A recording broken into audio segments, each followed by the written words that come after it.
Welcome to the Abyss, viewers.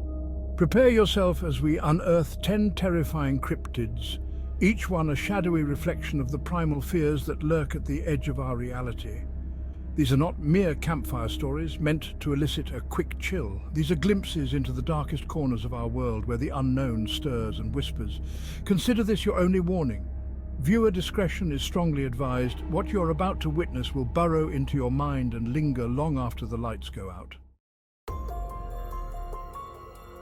They say everyone is scared of something, but is there something that everyone is scared of? Enter the really scary man. He is a man who is so utterly and absolutely scary that it defies logic.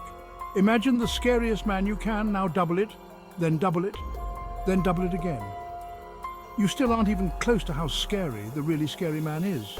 Scary, right? His origins shrouded in whispers and dread. Some say he seeks to torment, others that he feeds on the terror he evokes. But one thing is for certain, he's a really scary man. He's called the really scary man because he is a really scary man. So utterly scary, I would be really scared if I saw the really scary man. Gluttony takes on a horrifying new meaning with the legend of Gornus Joe. For centuries, this grotesque entity has indulged in a perverse dietary ritual, consuming unimaginable quantities of food with a hunger that cannot be sated. Gornus Joe is cursed to walk the earth a slave to his own monstrous hunger. The shadows whisper his name with a mixture of fear and forbidden desire. Peter Humphreys. But he is no ordinary creature of the night. Peter Humphreys is a gay vampire, hence the name the gay vampire Peter Humphreys. He is called the gay vampire Peter Humphreys because he is a gay vampire, and his name is Peter Humphreys. His thirst is as undeniable as it is unconventional, a hunger that sets him apart from even his own kind. Remember his name, the gay vampire Peter Humphreys. Tremble at its implications, for Peter Humphreys is a gay vampire, a vampire who is gay and is named Peter Humphreys. From the deserts of the Levant arises a terrifying figure steeped in ancient lore and whispered prophecy. Jog-a-Wog-a-Bog, the Jacobite. The Black Hebrews believe they are descended from members of the tribe of Judah who were exiled from the land of Israel after the Romans destroyed the Second Temple in 70 CE. This delusion is made manifest in Jog-a-Wog-a-Bog, the Jacobite. Some say the utter delusion in what he believes is what drives him. Whatever the cause, Jog-a-Wog-a-Bog walks the earth, his eyes burning with unholy light. Beware his coming, for his shadow promises horrors yet to come. Imagine, if you will, the digital realm transformed into a hunting ground for a new breed of terror. This is the domain of Jorge Pina, a malevolent entity whose playground is the virtual battleground of Counter-Strike. He appears without warning, an unwelcome noise on Discord, before proceeding to beg to join your game. He begs and begs until you finally give in and let him play. He joins the team and you think that perhaps this time will be different. Perhaps Jorge will not throw your games this time and will be a valuable member of the team. But alas, your hopes are in vain as Jorge throws several rounds.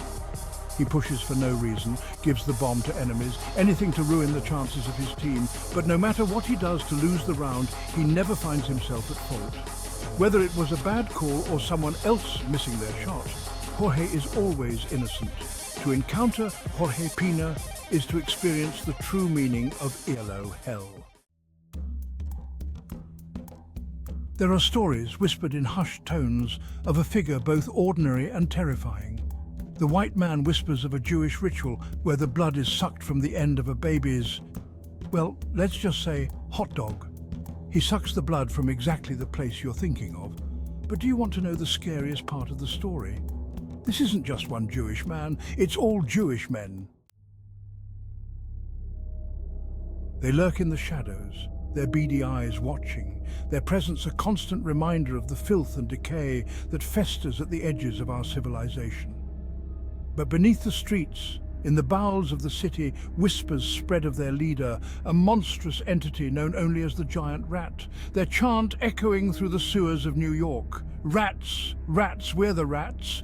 We pray at night, we stalk at night, we're the rats. I'm the giant rat that makes all of the rules. Let's see what kind of trouble we can get ourselves into. Pretty scary, huh?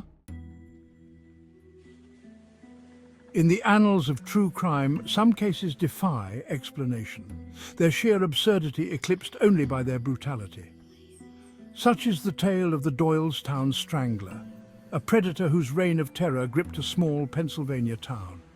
Picture, if you can, an overweight teen, almost a man in his late teens, his face hidden behind a mask of bright green spandex. This self-proclaimed Darkman stalked the night, his chubby hands gripping a weapon of unimaginable cruelty. His victims, all women of Asian descent, became unwilling participants in his twisted fantasies. The legend of the Doylestown Strangler serves as a chilling reminder that evil can take the most unexpected forms.